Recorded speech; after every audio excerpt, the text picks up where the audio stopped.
What up, YouTube? Let's here. Thanks again for visiting the channel. As always, I appreciate it. What we've got here for you.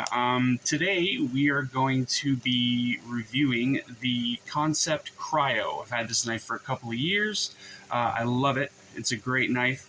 Definitely a budget knife. So that's I don't review a whole lot of budget knives on this channel. So I'm trying to get more into that as as I can.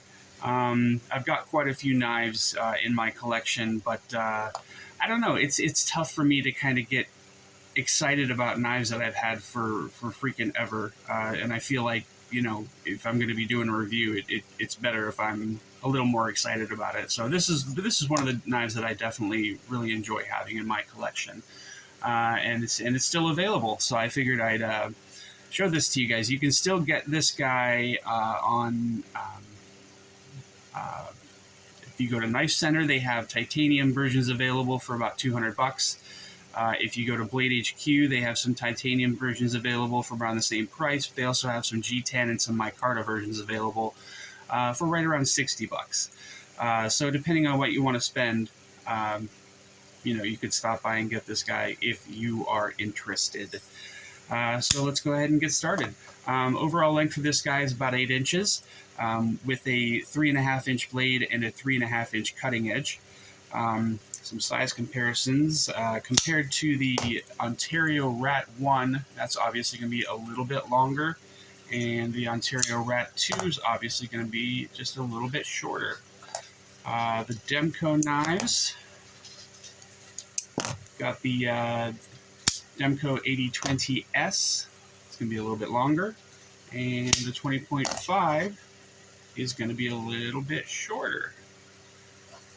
And moving on to the Spydercos, the PM2 obviously is going to be just a little bit longer than this guy, and the Para 3 is obviously going to be a little bit shorter.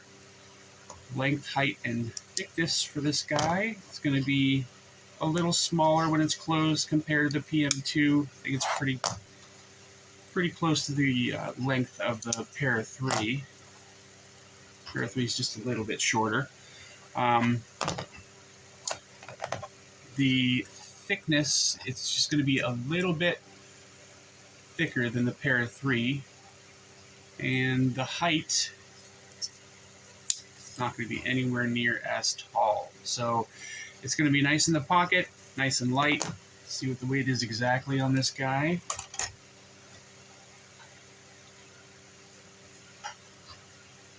Alright, so 3.7 ounces.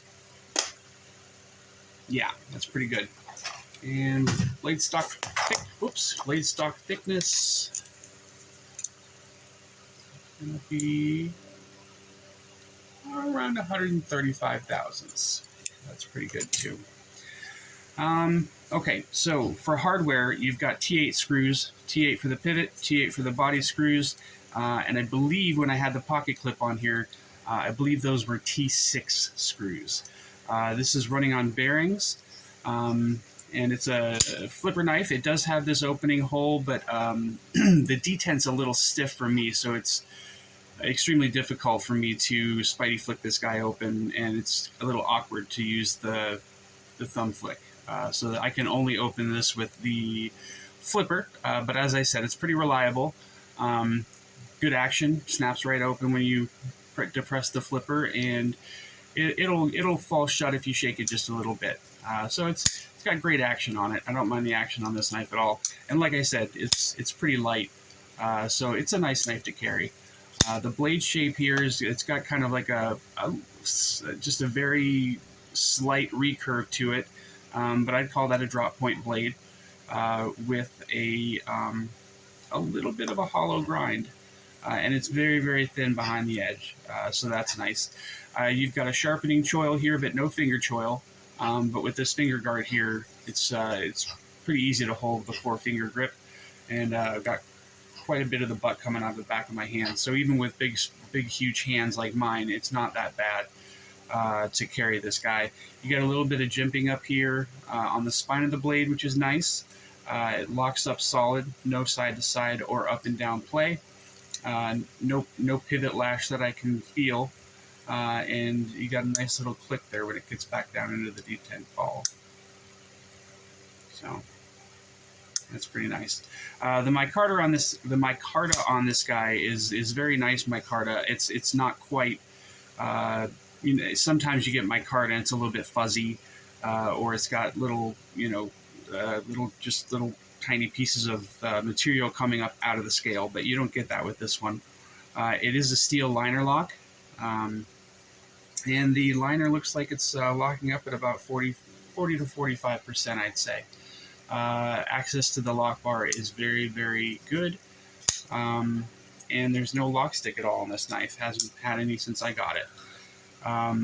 Like I said, I've had this knife for quite a while, probably I'd say around 2 years. So it's been around for at least that long.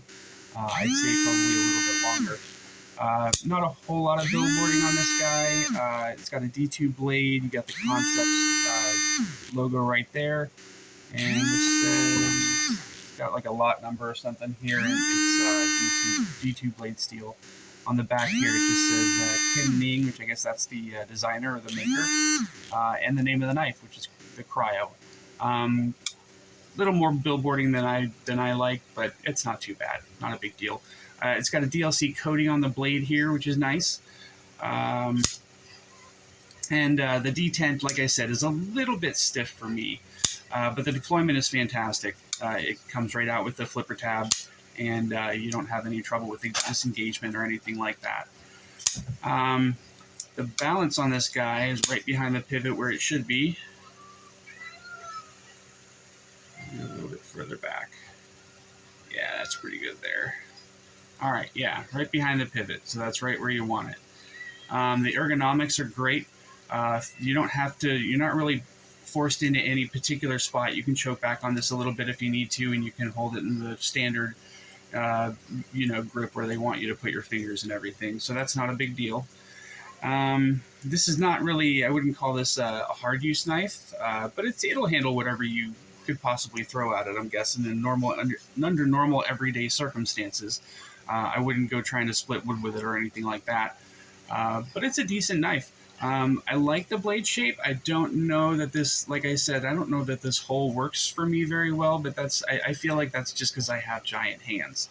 Somebody with normal size hands, I feel like, would be just fine with this knife. And it locks up perfectly with the liner lock. Like I said, this is about a $60 knife, and it's available on a couple of different sites right now.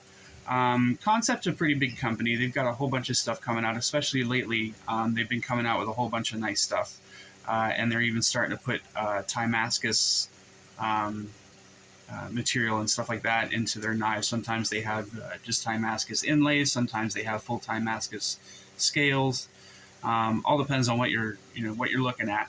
But they have a really wide variety of different knife models with different grinds, different profiles. They've really been stepping up their game the last couple of years. I never really was interested in any Kansept knives until I saw this one, and that was probably a little less than a year after I started collecting.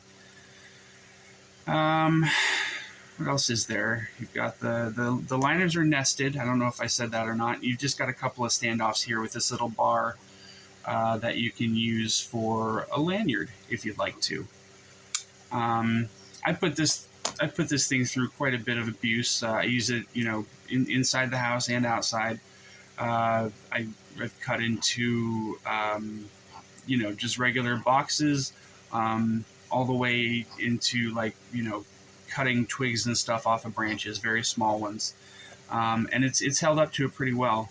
Haven't had any problems with this knife at all since I got it. It doesn't have a backspacer on it. What else can I tell you here? I don't know if there's anything else to say about this knife, but the Kansept Kryo is definitely a good buy if you're interested in it. I would definitely recommend checking it out if you have the opportunity. I think that's it for today. I hope you guys enjoyed the video. If you did, please like and subscribe. Stay up, y'all. Hope you have a good rest of your day. Bye.